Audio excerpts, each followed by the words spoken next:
Welcome back, everybody, to Fan Fiction Drinking Games. And threw it on the ground. I threw the rest of the cake too. I'm not a part of your system. Man. So, you will notice that this is a different setup than our normal episodic vignettes. Lucas may or may not have a chest. Episodic vignettes. Yes. As you see, we actually are taping this on very short notice. It's been a very busy day for all four of us. We've done a lot. It's 9 o'clock, but it's 5 o'clock somewhere. I am in a cocoon. John got evicted from his house. He sleeps in this blanket. And we've also had terrible wind. Terrible wind. I went to bed with no power last night. Really? Yeah, I got home about 8 o'clock. I went to bed about 10 because I was bored and tired and in my bed already. Yeah. So, I don't know. And then I look at my clock the next morning and it's like, it says it's 10 till 8, which I know my alarm will go off in 10 minutes, so I just kind of lay there. Comes about like 8:01, 8:02, and I check my phone. It's 6 o'clock. Wow. And I had to walk through campus and there was wind and it was cold and there was wind chill. John could barely... And if you haven't noticed, I am a tiny ass person and it's fucking cold. And when I get cold, I don't warm up. He's actually the smallest of all of us. I will say this though. I was walking all around campus yesterday in the evening because I was given a false tip that Greg and a friend of ours was in a... I thought they were still there, okay? Well, they weren't false by the tips. time I got there. I'm sorry. But then here's the funny thing. So then I'm walking across the campus and it's windy as hell, and I was just thinking to myself, man, I'm so disappointed I don't have my cape. This would look freaking epic right now if it didn't blow into my face, but... That's why I enjoy having hair. My like hood this. was blowing into my face because the wind was behind me. Yeah, Greg's awesome though on windy days because he's got the hair metal sort of thing going for him, so it works well. You okay there? I gotta be the There's back. nothing to me. I gotta be the hopeful Ringo. As you will remember, last time on Fan Fiction Drinking Games, we read a slash fiction of Goku and Anne Frank. We also read another story in between this one and that one. We don't talk about it. Scooby-Doo! No. The Trip of Lust. Yeah, that one will not be released. Or at the very least, if it gets released, there will be, like, nothing but us. A blooper and us screaming. Yeah, of me throwing the paper down to the ground and... You read ahead, man! You read ahead! You don't just throw stuff at me and go, this'll work, and then it's the most terrifying thing ever. My source of hate! My innocence! So to make up for the sadness of Goku and Anne Frank and the terror of what we will not show you, we have decided to take a lighthearted approach, which is a fan fiction about our most loved person in the world, clearly the most talented of all the Beatles, Richard Starkey. I think it's been quite apparent that, at least as far as I'm concerned, the Beatles have been very prevalent in our videos in places. Sometimes places you wouldn't even expect them.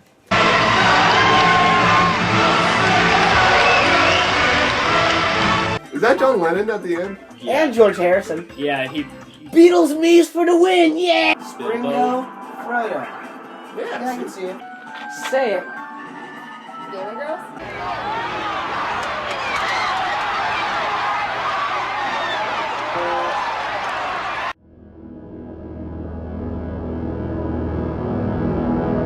Fan Fiction Drinking Games Season 1 Finale! And that left me and Sam and JJ to have to deflect the bad vibes. Your day breaks, your mind aches. You find that all her words of kindness linger on when she no longer needs you. On an unrelated note, the Beatles are mentioned in chapter 41. What? Why? I think my brain Some things are sacred! A little lady sing to me. I couldn't see it all. I'm looking up and at the sky. Clever. To hell with you two. So, what's the situation? Well, the situation is that the locksmith is not coming because he's off on Halloween. You get it through your thick fucking skull. Holy cow. You're fucking insane, and you're gonna fucking kill someone. Red Bull, proud official sponsors of the Lazy Players. Actual original. Good job, Samuel. Yeah. Anyway. There was also a gothic black Beatles calendar with a picture of Beatles wearing eyeliner and black gloves. On it said 1980. Wow. Oh! There no. Some things are sacred! But now we have reached the full culmination. We're going to be reading You're gonna fall.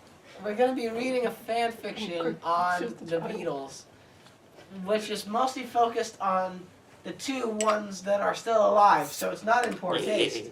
Ringo Starr and Paul McCartney. What are you doing, John? It's like... Johnny, sit down, or else we will throw the wrench in the... Okay, please.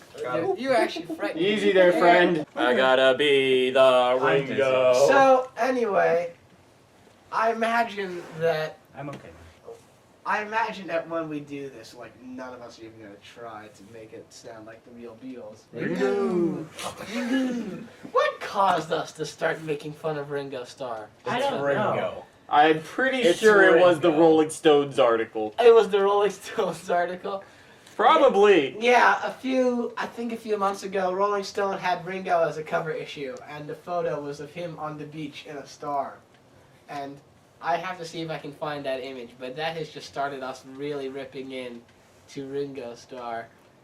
Lucas? We've been going for 8 minutes.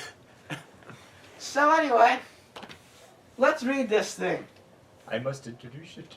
You must Obviously. introduce it? Obviously. Okay, introduce this to me, John. We're going to be reading Drunkie, Paulie, and Raging Ringo. It's like a Ringo, only it's raging. It's like a Paulie, only it's drunk. Paulie wants a cracker. Anyway, so Drunkie, Paulie, and Raging Ringo by I Love My Boy. I couldn't even say the author's name. By I Love My Boys. Chapter 1. But they're all Where's the lads? Oh gosh. God, let's preserve us. It was There's no Talus where we're going. Peter, save us all. it was a regular Beatles evening. What era of the Beatles? Because if it's later era, then a regular evening involves a lot of LSD. This is fine. A party of dancing and drinking with the important rich folks of society. So early Beatles. The Fab Four had already danced the night away and had had a few extra drinks at the party that night. John? Ben Epstein is a busy Brian. man. Brian Epstein. Oh, sorry. You fool! You foolish fool. You boyish boy. You cloud cuckoo-lander, cuckoo-lander. Okay, please. Go home, you're drunk, John. We haven't had a drink yet. Actually, Brian that's a lie. Epstein is a busy man with a busy schedule. Oh, hey, how you doing? Yeah, I'm very busy. What's going on? He's so busy. To make his life more interesting and, at the same time, more horrifying, is all the Beatlemania surrounding him. Well, And as such, all the Beatle madness. They had been at this party since 7 p.m., and it was now midnight, with an interview for the boys in the morning.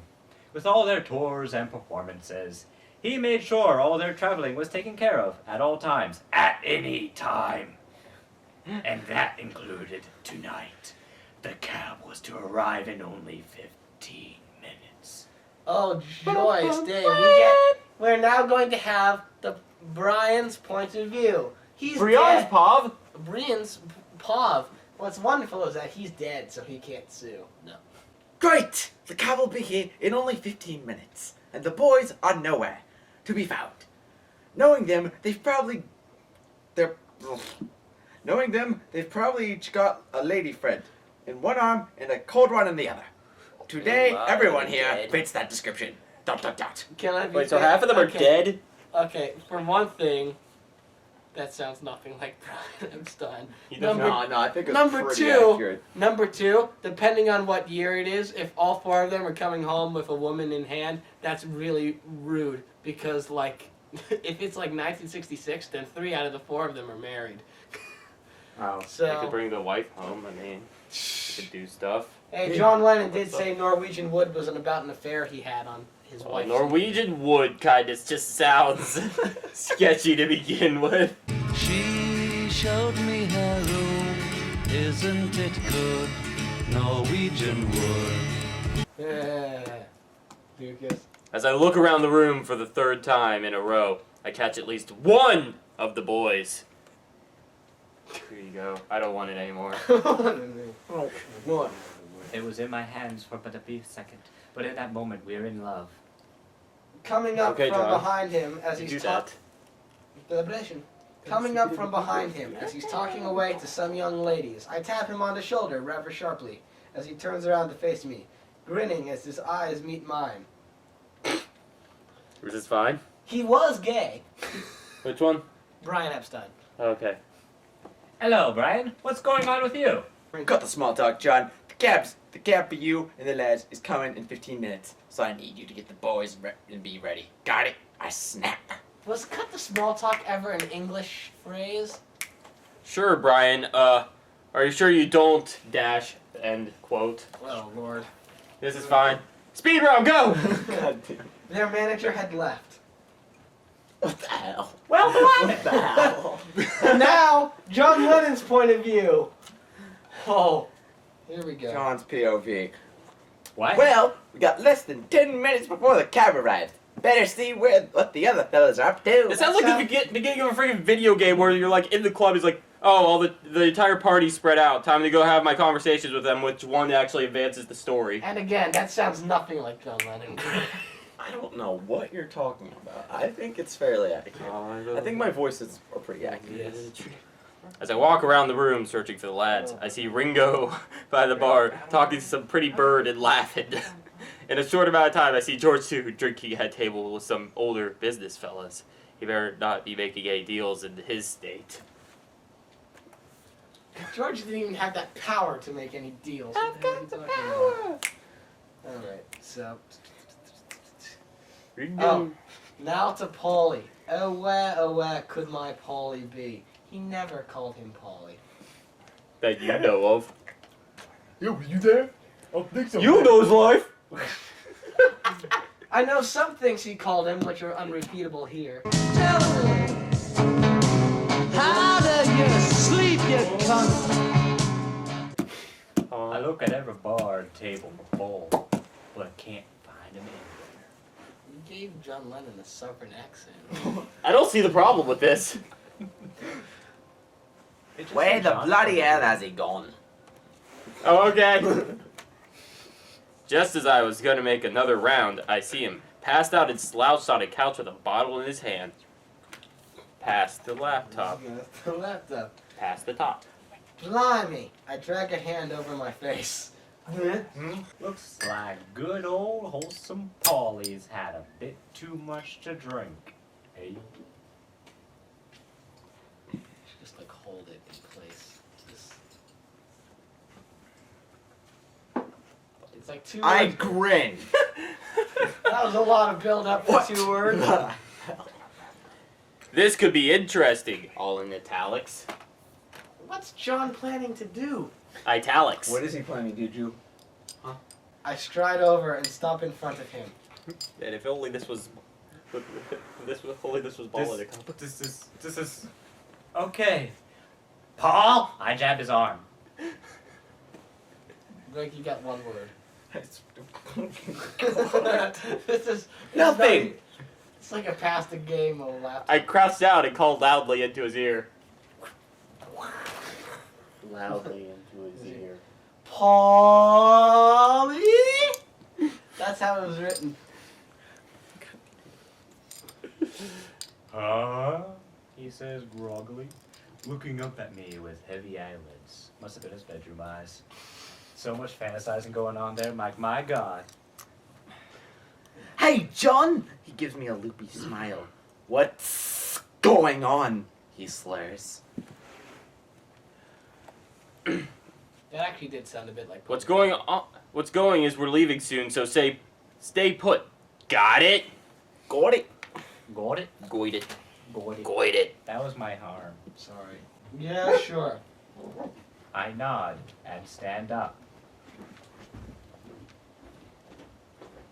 Now 2 rings. To Ringo. I come up behind Ringo. Oh my. Still talking to the lovely lass. Sonic. Can we just put And this a on the secret floor? Ringo. Oh my god.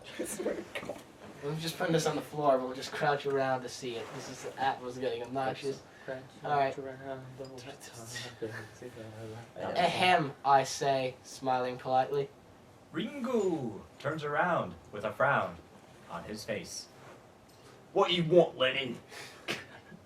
Can't you see I got myself a pretty girl? Hey, that's not a very Ringo-like voice. What you talking about? He smells drunkenly. He smells drunkenly. Yes, I can see that. I give her a nod and a smile. She smiles flirtatiously back at me. Point is, we're leaving soon, and we gotta be ready when the cab comes. So stay put. Got it?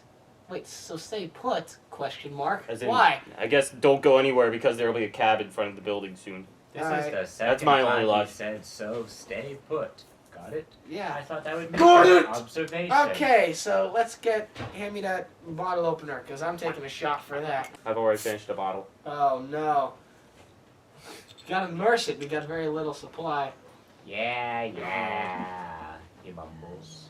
All right. I think she'll keep him there a while. Now to George. Oh, that's suspicious, John Lennon. I turn around, Dash. Bump! My chest hits. Paul? I ask, surprised. How in the bloody hell he get here so fast? I could have sworn he was out for the count. Hi, John. He smiles. Hi, John. Hello. Hello! Hello, I say wearily. John, I gotta tell you something. I don't feel okay saying John. I tell you something. This is very confusing. What am I trying to tell myself? Who are you people? In a second, Paul. But, okay. As I make my way over to George, I can see Paul following me from behind. Rolling my eyes, I come up to Georgie's table. No one ever called him Georgie. Or did they? They didn't. I hope not. That's my job. Hello, fellas. I smiled down at the gentleman. Hello, Mr. Lemon, they say. He hasn't made any foul business plans, has he? I joke, although in reality I am indeed asking. It's funny because they later led a business that they ran into the ground.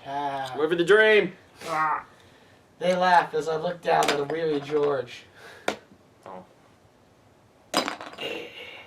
George, we gotta go soon. Get ready. This is exhausting. It is. Oh, how funny. Look at the next line. He looked at me. He looks up at me. Exhausted. Sword of readers. Yeah, guess it is, isn't it? Probably shouldn't have had any more anyway. Are you drunk? I said my lines. I'm suspect to your... Okay. I mean, there's that Russian fairy tale that we read with the husband that got drunk off water. Hey, that's Numerous times. That's an in-joke.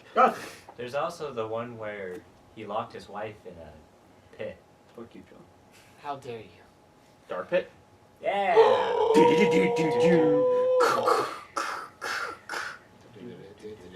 Alright. Yeah, I would agree with you on that one, lad. I say, eyeing his 4 empty drinks. Slowly he gets up and gives the gentleman a small wave of his hand. As he mutters quietly, "Nice talking to you, gentlemen." What happened? Did the tape slow down? Do we need to replace his batteries? He's warmed up too much. He's overheating! Quickly! Splash him! My special attack is lowering. Thank you, Mr. Harrison.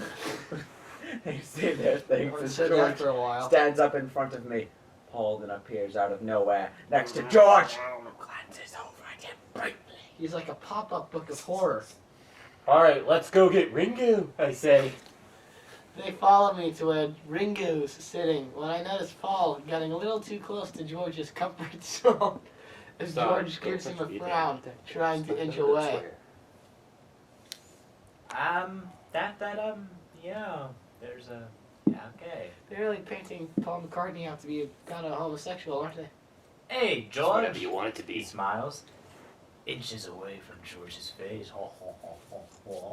George looks at him questioningly, then grins. Hello, Paul. What did you drink tonight? Oh, a bit of this, a bit of that. George gives me a look. I didn't do it. I defend. As we gradually make it over to rings, I come up behind him. Oh my. All right, Ringo, we're going. Say goodbye to the nice lady. What? He asks. Clearly still out of it. We are going now! Oh! Careful there, Greg. I enunciate each word slowly. No, you can go. I'm staying, he mumbles, turning back towards the bar. Oh, poor Ringo. Poor Ringo, he just wants to drink his cares away. Alright. The woman leans in next to Ringo and as she speaks softly into his ear. I have to go anyway, sweetie. Talk to you another time, okay? Alright. Ringo mumbles as she gets up to leave. Goodbye, my angel. Sleep well. He That declares loudly. actually did sound like Ringo's door. In the arms of an angel. She winks back at him as she walks away.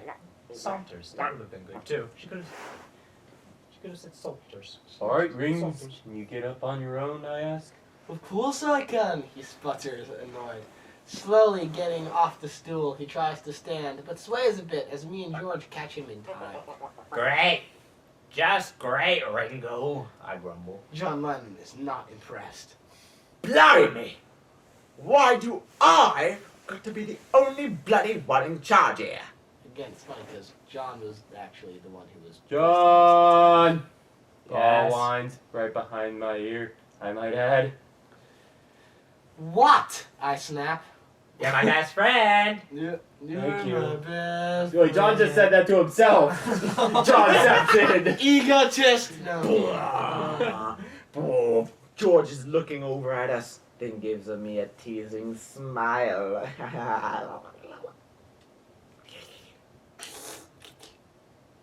Mr. Reveal, you must now play Mr. Harrison. Which one? This one? Yeah. You're a lucky man, Mr. Lennon. Shut up, I remark. But there's no mark John. Yeah, how'd you, Paul? here. No, I mean it. You are. We better get them both back soon before they fall down in front of us and we have to carry them in our hotel rooms, George says. No, That's what you want, isn't it now, Georgie? He's dead too. At this rate, we'll have to carry them to the cab first, I say grudgingly. We really need to get going.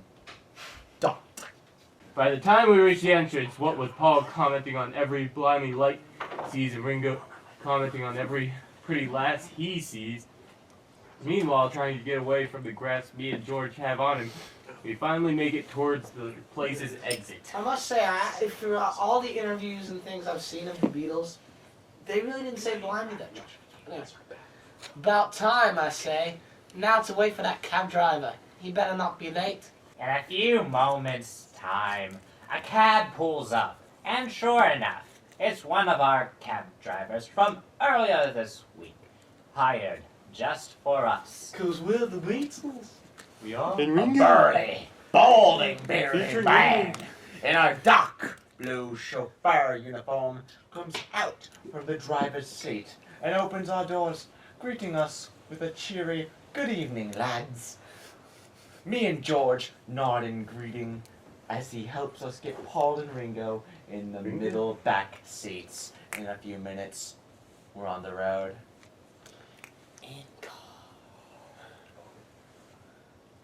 So you lads had a good party? He asks from the front. That's my line. Oh, I'm sorry. No, it's not. Yeah, it is. It is? I think so. Well, Greg said the last one, in A Few Months Around the Road, and Lucas's was in car. You said in car, though. Yeah, I whispered. Because it's a narrator thing. Is it? I don't know. For the POV, we didn't count that. Yeah, so then... It's fine, let's just keep going. It's fine. It's fine. That's deodorant for my hair. I don't know how that happened. Oh, no. How in the bloody hell can be so filled with energy at this hour? Yeah, George mumbles a response, slowly drifting off to sleep. Greg. A bit of fun, eh? He chuckles. Ah, I remember those days. Great. Another geezer talking about his days growing up. Now that's a John Lennon line. It was always the police chief's daughter and the Lord Mayor's, all the most obnoxious kids because they got the most obnoxious parents, you know. We were forced to see all the time. And we had these people thrust on us, you know. And that was the most humiliating experiences for all those for me, like sitting with the governor of the Bahamas because we were making help and being insulted by these fucking jumped-up middle-class bitches and bastards who would be commenting on our working classness, you know, and our manners. And I was always drunk like the typical, whatever it is, insulting them. You know, I couldn't take it. It hurt me, so I would go insane, swearing at them and whatever. I'd always do something, you know, that would... I couldn't take it. It was awful, you know. And all that business was awful, you know. It was a fucking humiliation. One has to completely humiliate oneself to be what the Beatles were. And that's what I resent, you know. He begins a long rant on something or other. As I lay my head against the seat, George is passed out, like Ringo and Paul. There ain't no way. I'm bringing them all up. And then that's when I told her, you see, that's when I said, it's the, oh, he stops noticing them asleep. Let's not wake them up, eh? He winks at me. What? Slow your roll. Slow your roll, driver. And that's how the Just fic became rated M. Just because they say you can drive their car doesn't mean in that way. Baby, you can drive my car, and maybe I love you. I don't say anything because frankly there's nothing to say. As we arrive at the hotel, he gets out once again and opens our door. It's starting to drizzle. George's eyes slowly open as he looks up at the man, confused. Haha, don't worry, lad. Just a chauffeur here, at your service. He removes his hat, giving us a slight bow. He's a real-life eccentric chauffeur. E. Lucas? Right, George says, getting up. How do you want to do this? He asks me with half-open eyes. I glance over at the chauffeur. Will you help us get them inside, I ask? Why, of course, lads. No trouble at all, he exclaims, placing his hat back on. The part of the chauffeur in this movie will be played by Keith Moon, because that's who Greg is impersonating. How you chaps think we should do it? I ask, glancing at each of them. Well, the chauffeur thinks, placing a hand on his beard as he curls it. It's a bit detailed. I'm sure they could walk to an extent if we were to wake them. Worth a try, George says quietly. That's very George. All right, I say. Looking down at a sleeping Paul resting on my shoulder. Paul, I nudge him with my shoulder. Paul, I say again, rolling my eyes in irritation. I position myself so I can reach him better. Paul! I say louder, this time shaking both his shoulders. Oh, God damn it. He still doesn't budge. Well, this chap's lost, I grumble. Looking over, I see that George and the chauffeur he's gotten Ringo, so I'm not awake. I say we take Ringo up first, then come back for Paul, the chauffeur says. If you say so, I reply. I suppose that works. And soon I really don't have any energy to think of anything else. I nod in agreement.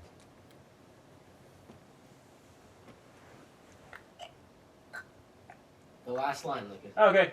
As he and George and a semi-conscious Ringo get out of the car, I shut the door behind them as I wait in my seat. Paul still slumped against me. And then it turns to this last fiction.